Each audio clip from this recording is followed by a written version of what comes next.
Hola, bienvenidos a todos a mi primer vídeo. Bueno, llevo tiempo intentando hacer un vídeo con al menos una clase y esta vez pues ha sido por fuerza mayor de alguna manera. Pero bueno, bienvenido sea. Os voy a contar, en esta sesión vamos a empezar a hablar de algo que llamamos recursos compartidos, aunque antes de empezar con recursos compartidos, eh, voy a recopilar a un momento la información que tenemos al respecto de semáforos y vamos a ver el punto en el que estamos.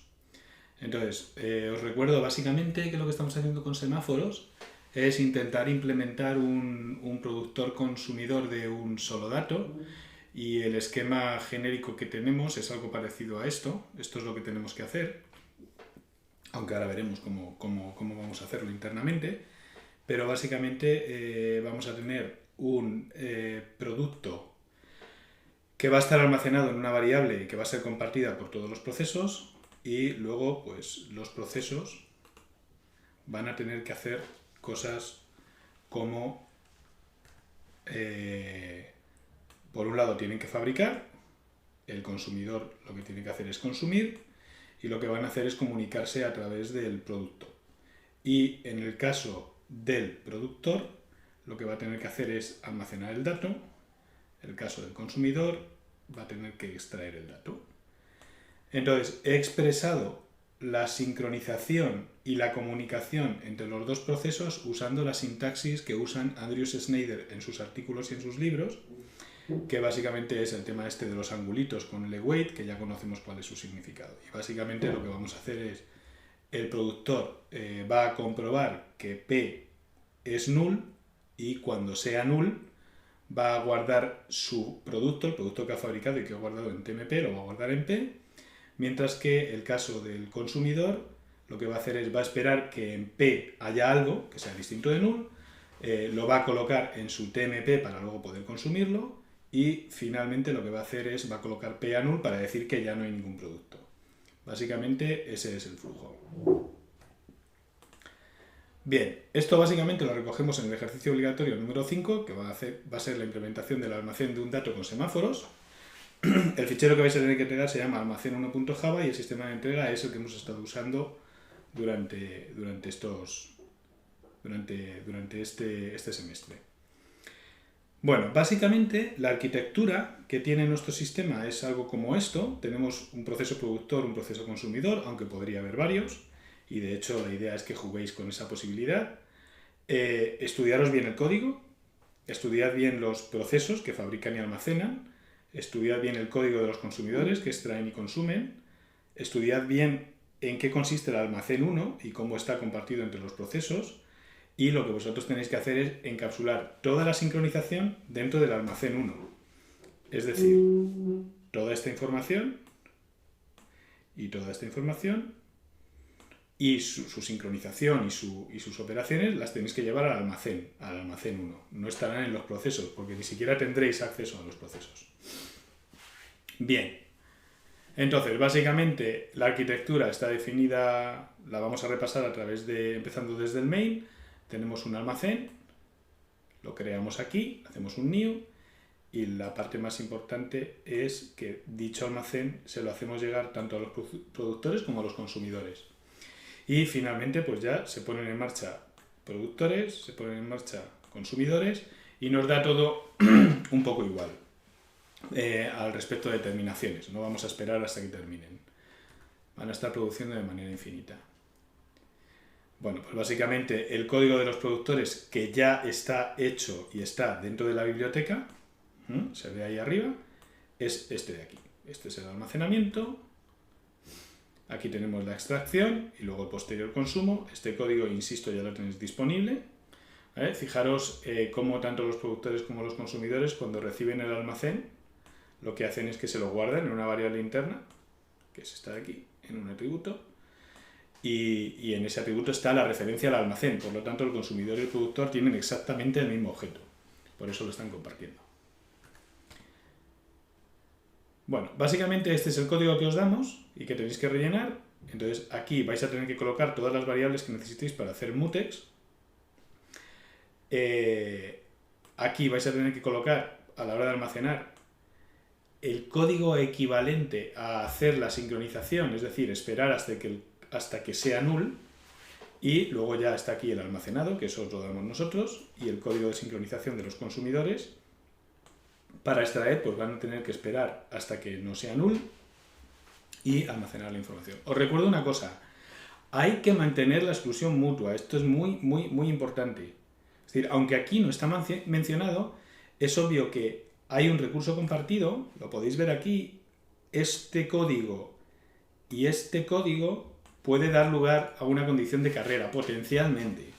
Entonces hay que estar muy atento a esto. O sea, la exclusión mutua hay que garantizarla, por un lado, y por otro lado hay que garantizar la sincronización condicional, la sincronización por condición de los dos procesos. ¿Bien? Bueno. Básicamente, lo que vamos a hacer también en esta semana, como ejercicio de entrega, es que vamos a hacer la misma implementación, pero en lugar de tener un almacén de un solo dato, vamos a trabajar también con un almacén de n datos. Entonces aquí tenemos el ejercicio del productor consumidor con n datos, básicamente lo representamos así, tenemos una variable compartida c, que resulta ser una cola de tamaño n, donde vamos a almacenar los productos, de tal forma que cuando un productor produce un producto, lo que tiene que hacer es almacenarlo, como se ve aquí, almacenarlo en el almacén, mientras que un consumidor lo que tiene que hacer es extraerlo. Entonces, saca el primer elemento de la cola y lo borra. Y ese es el elemento que consume. Si os fijáis, la exclusión mutua en ningún caso, por supuesto, afecta ni a fabricar ni a consumir. Sería un desastre. Porque entonces, mientras uno fabrica, el otro no puede consumir. Así que solo afecta al recurso que están compartiendo, que en este caso es una cola de productos. Este es el ejercicio 6. Se parece mucho al ejercicio 1, al ejercicio 5, pero como veréis, pues tiene su complejidad y no se pueden resolver de la misma manera. Pero para eso tenéis que trabajar en ello hasta que lo veáis. ¿Bien? Pues adelante. ¿Dónde estamos ahora mismo? El punto en el que estamos. Ya sabemos esta formulita que habla de que la concurrencia básicamente exige simultaneidad e interacción entre los procesos. La interacción la dividimos en sincronización y en comunicación.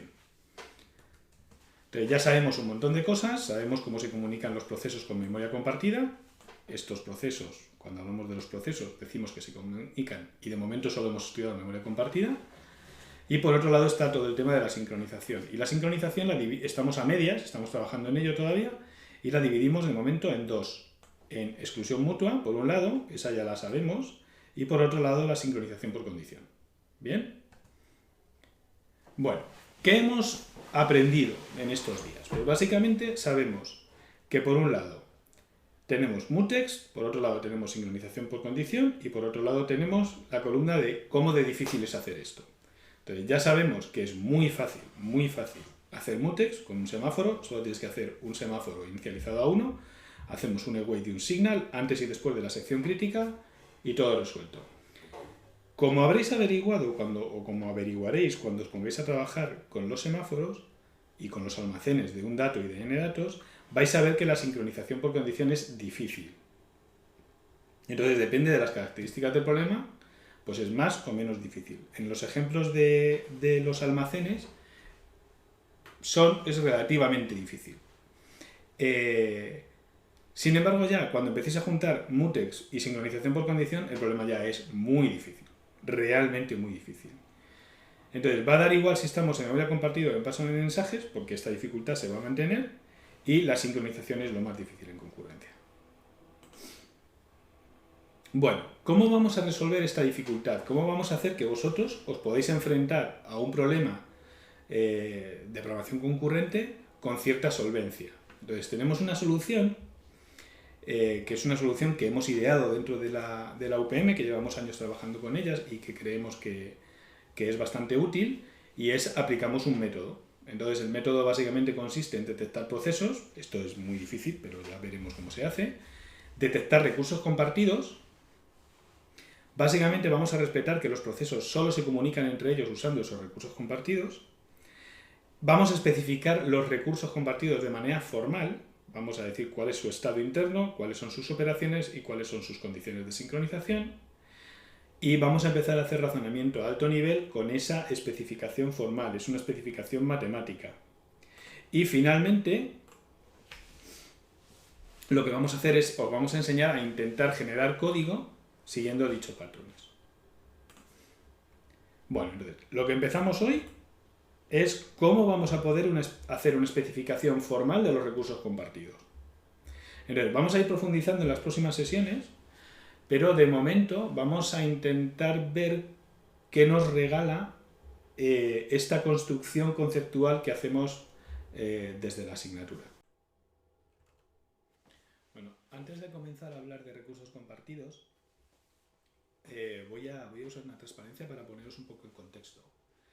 Básicamente, cuando nosotros introducimos en la UPM los recursos compartidos, nos vamos a apoyar en algo que lamentablemente no vemos a lo largo de la carrera, que se llaman los métodos formales, y que consisten en técnicas que son matemáticamente rigurosas para poder especificar, para poder implementar y para poder, sobre todo, verificar software, para asegurarnos de que nuestro código es correcto.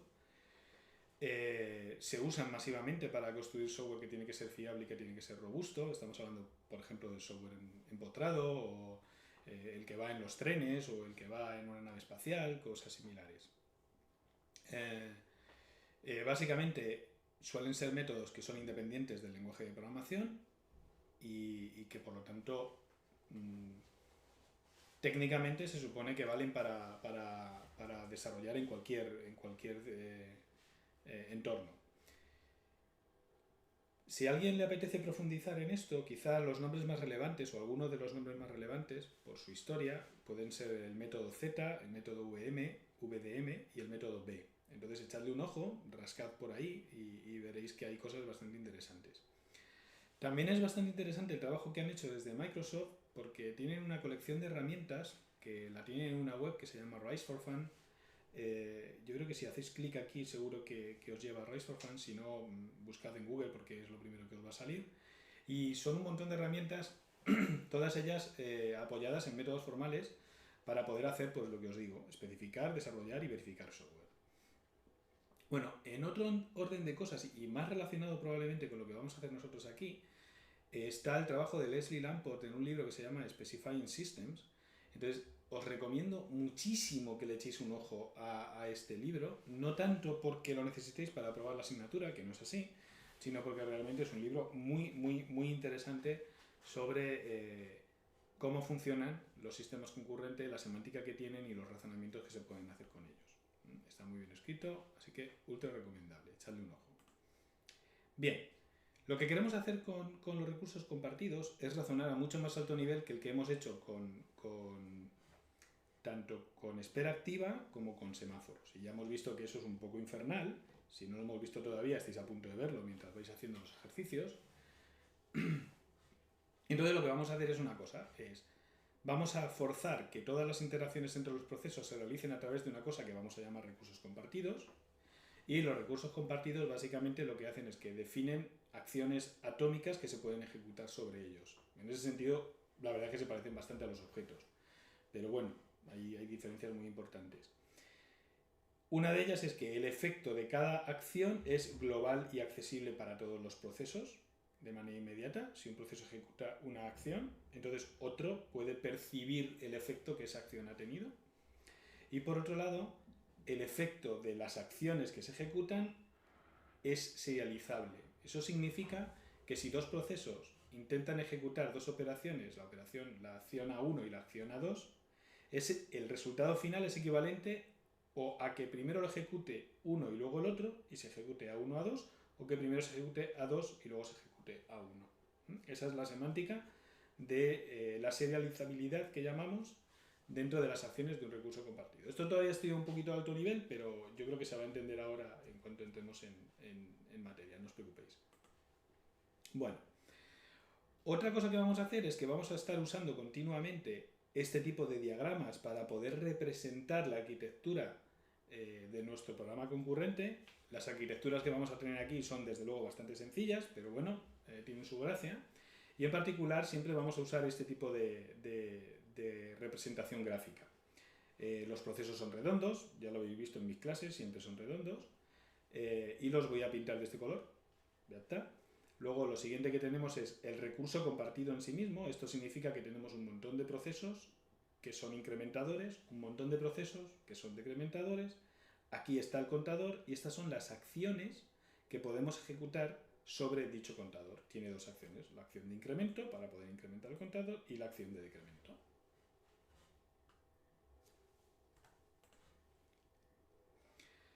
¿Qué nos regalan los recursos compartidos? Es decir, cuando veamos una cosa de estas, ¿qué es lo que vamos a tener regalado de alguna forma?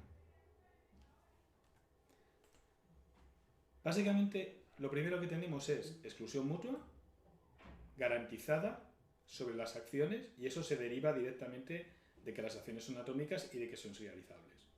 Y por otro lado, vamos a tener sincronización por condición. Pero la sincronización por condición no es automática, la vamos a tener que escribir nosotros. Así que lo que vamos a hacer es escribir explícitamente las condiciones por las que un proceso debe esperar, y eso, el efecto que va a tener es que ya no todos los entrelazados son posibles. Vamos a restringir fuertemente los entrelazados de las acciones. Es decir, si por ejemplo para ejecutar A2 primero había que haber ejecutado A1 porque las condiciones lo dicen, entonces el entrelazado A2 A1 ya no va a poder ser posible. Eso es básicamente lo que vamos a estar haciendo. Bien, bueno, pues aquí tenemos nuestra primera especificación de un recurso compartido. En este caso nuestro recurso compartido es ultra sencillo, es un contador. La única dificultad que tiene es esta de aquí y vamos a hablar ahora de ella. Y básicamente es, todos los recursos compartidos los vamos a escribir como podamos, probablemente en un documento de cualquier tipo, puede ser un Google Doc, lo que sea. Vosotros lo que vais a hacer es generar finalmente un PDF. Empieza por la palabra reservada Z, que básicamente lo que está diciendo, tengo un tipo abstracto de datos concurrente, como si fuera una clase, si queréis interpretarlo así. Ese recurso tiene varias operaciones y en este caso hay dos operaciones, la operación inc y la operación dec. Básicamente las operaciones lo que hacen es que definen la sintaxis y luego en este caso las acciones son acciones atómicas del recurso, que en este caso son inc y dec, y que no tienen parámetros. En este caso no tienen parámetros. Muy bien, después de especificar la sintaxis entramos en la semántica. A partir de ahora, todo esto de aquí, lo que sigue es el significado que va a tener el contador. Entonces, para empezar con el significado, lo primero que hacemos es que definimos un tipo, un dominio de datos a través de un tipo. Este dominio lo vamos a poder enriquecer con alguna fórmula matemática que ya veremos más adelante y que llamemos invariante, pero no nos importa ahora mismo. Y en este caso lo que estamos diciendo es que este contador, este recurso compartido, encapsula internamente un número natural. Muy bien. Lo siguiente que tenemos es una especificación de cuál es el valor inicial de ese número natural. Lo hacemos aquí. Y básicamente es una fórmula matemática. Lo que estáis viendo ahí no es una asignación, es una fórmula matemática que dice que el valor interno del recurso, que vamos a llamar self, luego veremos por qué, tiene que ser en el estado inicial 0. Ya está.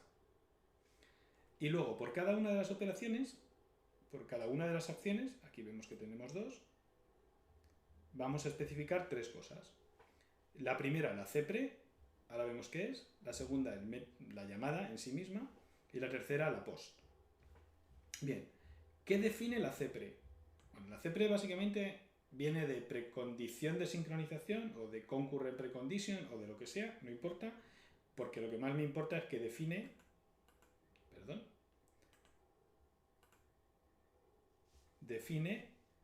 la sincronización por condición de dicha acción. Entonces, vamos a ver lo que significa esto aquí. En el caso de inc, lo que estaríamos diciendo es que como la CPRE es cierta, la sincronización por condición es cierta, un proceso que quiera ejecutar inc siempre lo va a poder ejecutar, nunca va a tener que esperarse. En este otro caso, que es mucho más interesante, la operación de decremento va a estar limitada. Eso significa que si un proceso quiere ejecutar la operación de decremento, va a tener que esperar a que el valor interno del contador sea mayor que 0. Muy bien. Lo siguiente que tenemos son las postcondiciones. Cada una de las acciones tiene definida su propia postcondición y una postcondición es un predicado, básicamente, que relaciona el estado antes y después de ejecutar dicha operación. Es decir, lo que escribimos aquí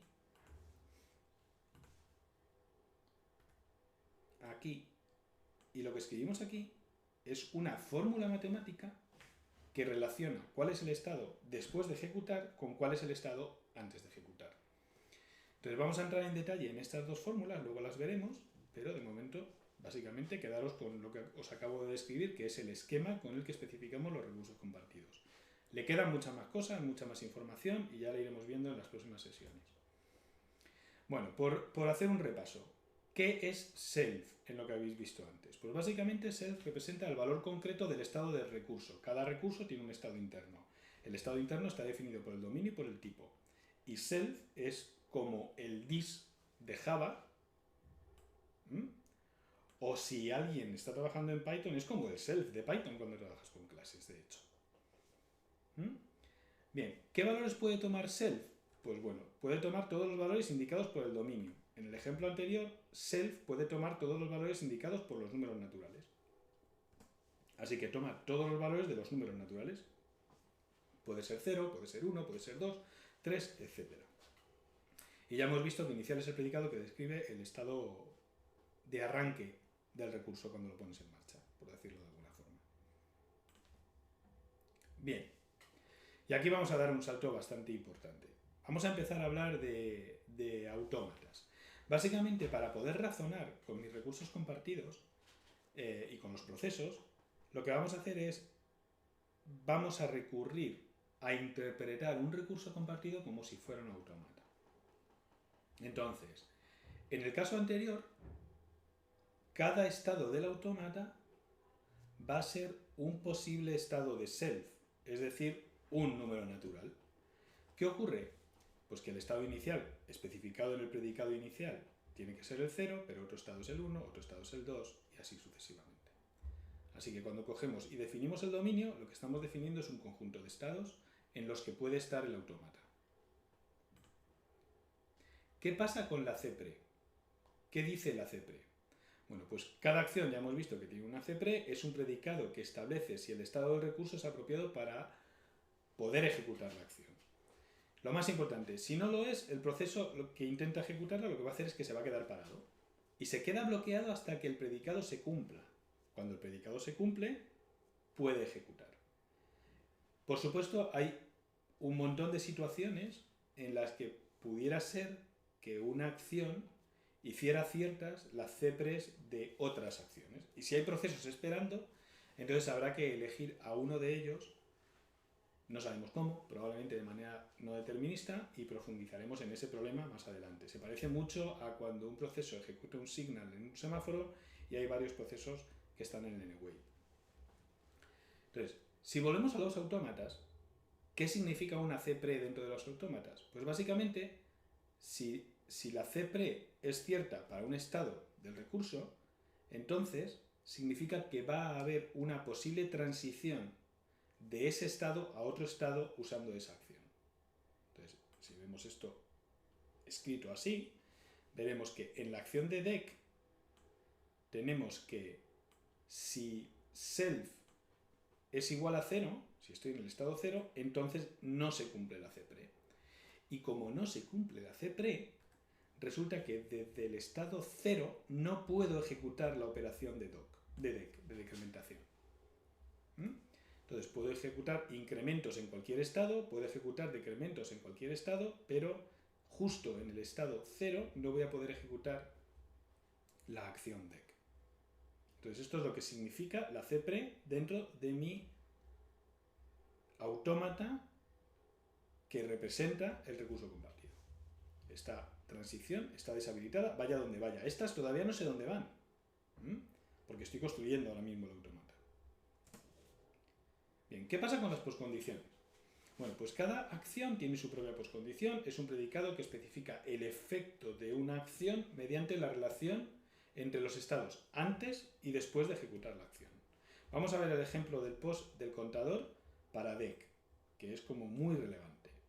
Fijaos cómo está especificado. Dice self pre, ahora vemos lo que es eso, tiene que ser igual a self más 1. Bueno, todo lo que tenga un pre está refiriéndose al valor de las cosas antes de ejecutar la acción. Y lo que no tenga un pre se refiere al valor de las cosas después de ejecutar la acción. Esto significa que si coges el valor de self después de ejecutar la acción y le sumas 1, tiene que ser igual al valor de self antes de ejecutar la acción. ¿Por qué he escrito esta acción, o esta poscondición, perdón, de esta manera? Para dejaros absolutamente claro que este igual de aquí es un igual de las matemáticas. No tiene nada que ver con una asignación. Nada. Es más, la persona, si estáis estudiando esto e intentáis interpretar esto como una asignación, lo más probable es que falléis en los exámenes. Bien. Perdón. Entonces, básicamente, por poneros un ejemplo, dice, si el estado del recurso antes de ejecutar era A más 1, imaginaos, 5. El estado antes de ejecutar DEC es 5. A más 1 significa que A es 4. Entonces, el estado del recurso después de ejecutar la DEC resulta que es 4. ¿Vale? Eso es lo que significa esta fórmula. Bien, ¿y cómo podemos ver las poscondiciones cuando hablamos de autómatas? Bueno, pues básicamente las poscondiciones definen transiciones dentro del autómata. En particular, ya lo podéis haber averiguado, pero si estáis en el estado 0, ejecutamos la acción INC, pasamos al estado 1, si ejecutamos la acción INC, pasamos al estado 2, así sucesivamente. Si ejecutamos la acción DEC en 2, pasamos al estado 1, y si ejecutamos la acción DEC en 1, vamos al estado 0, y en 0 solo podemos ejecutar la acción INC porque la CPRE de DEC está deshabilitada, está a false. Por eso no hay una transición de 0 con DEC a ningún otro sitio. Eso significa que si yo estoy aquí y un proceso quiere ejecutar INC, el recurso pasa aquí. Si estoy aquí y un proceso quiere ejecutar DEC, pasa aquí. Si estoy aquí y un proceso quiere ejecutar DEC, se espera. Si otro ejecuta INC, entonces el anterior puede ejecutar DEC y lo volverá a 0. ¿Bien? Mola. Bueno, vamos a hacer una cosa, vamos a dar ahí un pasito más y vamos a ver un ejemplo un poquito más potente.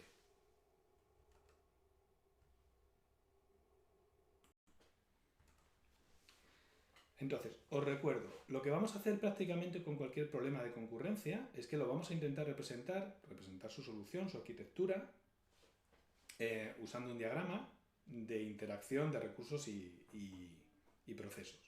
Entonces, en este ejemplo tengo el productor, tengo el consumidor, son los procesos, tengo por otro lado el recurso compartido, ya lo vemos aquí, y tengo las acciones de almacenar un producto y de extraer un producto del recurso compartido.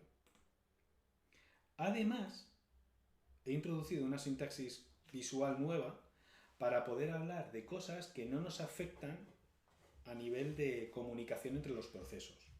En particular son APIs externos que nos han regalado, que están por ahí y que los usamos para que los procesos puedan hacer cosas. En este caso, por ejemplo, el productor puede fabricar y luego almacenar, y el consumidor puede consumir y luego, puede extraer y luego consumir. ¿Bien? Vamos a especificar el almacén 1. A ver qué aspecto tiene. Bueno, pues CTAT, almacén 1, todos empiezan así, luego la sección de operaciones, en la sección de operaciones tengo las acciones. Y ahora ya sí que empiezo a tener cosas. En particular, la acción de almacenar tiene un parámetro que es un producto y que es un parámetro de entrada. Esta E de aquí significa que es un dato de entrada. En el caso de extraer, pues extraer tiene una cosa que estamos llamando parámetro de salida. Esta S que veis aquí indica que esto es un parámetro de salida. Esto sabemos que es un poco extraño porque en Java no tenéis este tipo de parámetros, pero hay otros lenguajes de programación que sí que lo tienen. Entonces, cuando nos vayamos a Java, como no lo tenemos, pues lo vamos a tener que implementar de otra manera. En particular, si tenéis un parámetro de salida, pues obviamente ese parámetro o ese dato tendrá que estar en el return. Pero bueno, no nos preocupemos mucho de esto todavía. Sigamos. Vamos a pasar a la semántica. Vamos a ver qué significado, cómo podemos dar significado matemático a lo que es un almacén. Entonces, básicamente, lo que vamos a hacer es, vamos a describir un dominio Y ese dominio ahora empieza a ser más rico que el dominio que teníamos con los números naturales en el contador. En particular, lo que tenemos es esta cosa de aquí. Esta cosa de aquí, matemáticamente, es el producto cartesiano entre productos y booleanos. Entonces, básicamente, lo que estamos diciendo aquí es que un almacén tiene como estado interno una tupla donde el primer elemento es un producto y donde el segundo elemento de la tupla es un booleano. Y que es una tupla está dicho aquí. Estamos dando nombres al primer elemento de la tupla, P, y al segundo elemento de la tupla, hay dato, para que las cosas sean un poco más sencillas de escribir. Vamos a ver ejemplos en los que damos nombres y ejemplos en los que no damos nombres, pero aquí voy a usar esos nombres porque os va a resultar bastante más sencillo entender el resto de la especificación. Toda esta sintaxis ya veremos cuál es, en detalle. Ahora mencionaré algo al respecto. Bien, entonces aquí está el estado inicial. El estado inicial es un predicado que dice que no se cumple self.iDato, es decir, el segundo componente del estado, que es el que dice si hay un dato o no hay un dato, tiene que ser falso cuando el sistema arranca, porque no hay un dato, obviamente.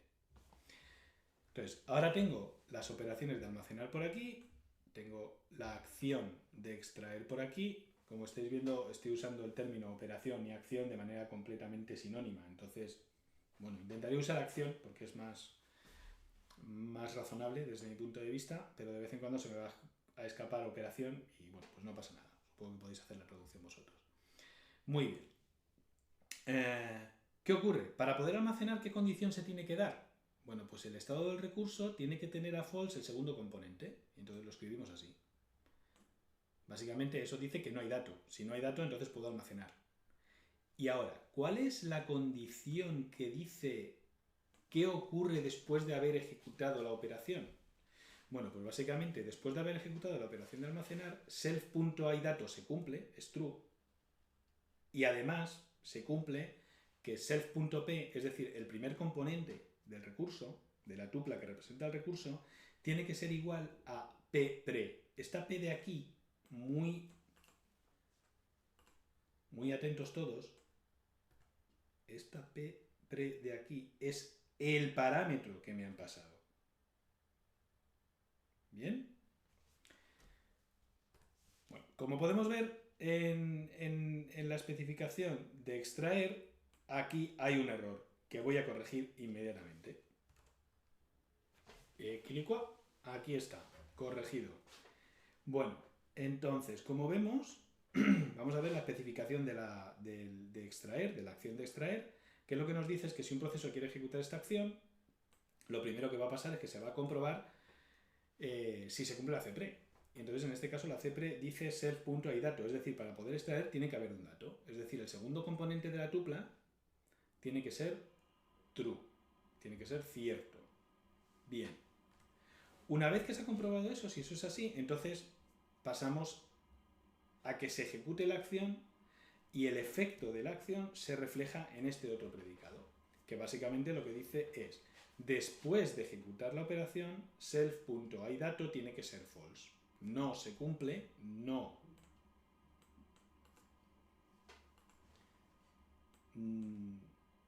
Vaya. No se cumple self.iDato. Y además, se cumple que esta P de aquí, que es un dato de salida, os lo recuerdo, tiene que ser igual al valor del producto, la primera tupla del componente que representa el recurso compartido, antes de ejecutar. Y eso es lo que es importante aquí. Entonces lo que te estás diciendo es que te estás llevando el producto que había almacenado. Bueno, como se puede ver, el producto que hay almacenado no lo tocamos, puede ser cualquier cosa, podría cambiar internamente, me da igual, porque lo más vinculante es que como no hay dato ya, pues nadie va a hacer nada al respecto, nadie se va a poder llevar ese producto otra vez, ni ninguna cosa parecida. Podéis razonar un poco sobre ello. Bueno, ¿qué pasa con nuestro autómata en este caso? Bueno, pues este recurso básicamente empieza en este estado. No sé cuál es el producto que hay almacenado, de hecho nadie me dice nada, podría haber cualquier cosa, pero sí que sé que el segundo componente del par es false. En esta situación lo que puedo hacer es almacenar P1. Si almaceno P1, voy a un estado en el que P1 es el primer elemento del par y cierto es el segundo elemento del par. ¿Por qué? Porque lo dice esta postcondición. Simplemente. Bien. Si estoy en esta situación, como podéis ver, ya no puedo almacenar más. No sale ninguna flecha de este estado para poder almacenar. ¿Por qué? Pues porque no se cumple la CPRE. No se cumple la CPRE de almacenar. Porque para que se cumpla la CPRE de almacenar, hay dato tiene que ser false. Y hay dato es cierto. Pero sí que se puede ejecutar extraer. Entonces, cuando se ejecuta extraer, lo que va a pasar es que te vas a llevar P1 aquí. Este P1 que había aquí lo vamos a poner aquí, eso lo dice la post, y dejamos esto a false y aquí no sabemos ni lo que hay, porque no está especificado, podría haber cualquier cosa. El programador podría haber hecho lo que le dé la gana. En particular, si tienes la posibilidad de ponerlo a null en tu programa, pues puedes hacerlo, pero matemáticamente no existe el concepto null aquí. Si estamos aquí, podemos almacenar el producto 2, podemos extraer el producto 2, podemos almacenar el producto 3, podemos extraer el producto 3, y esto es infinito. Es decir, hay un conjunto infinito de estados, igual que en el contador, potencialmente infinito. Todos los productos que se puedan almacenar. Esta es la semántica que tiene la especificación que hemos visto aquí.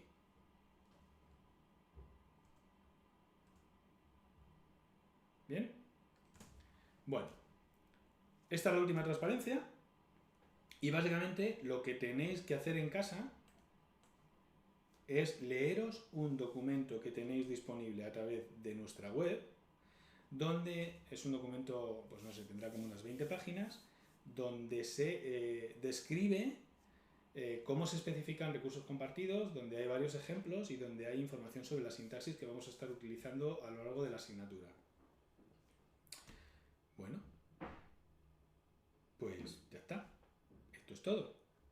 Espero que disfrutéis del vídeo, que lo miréis veces, que lo repitáis y por supuesto que me deis un poquito de feedback y que si alguien ve algún error o lo que sea, pues que me lo diga, lo corrijo o lo intento corregir, porque supongo que para corregirlo tendré que hacer montajes y cosas así, pero lo haré lo mejor que pueda. Y ya está. Espero que todos estéis bien. Un saludo. Chao.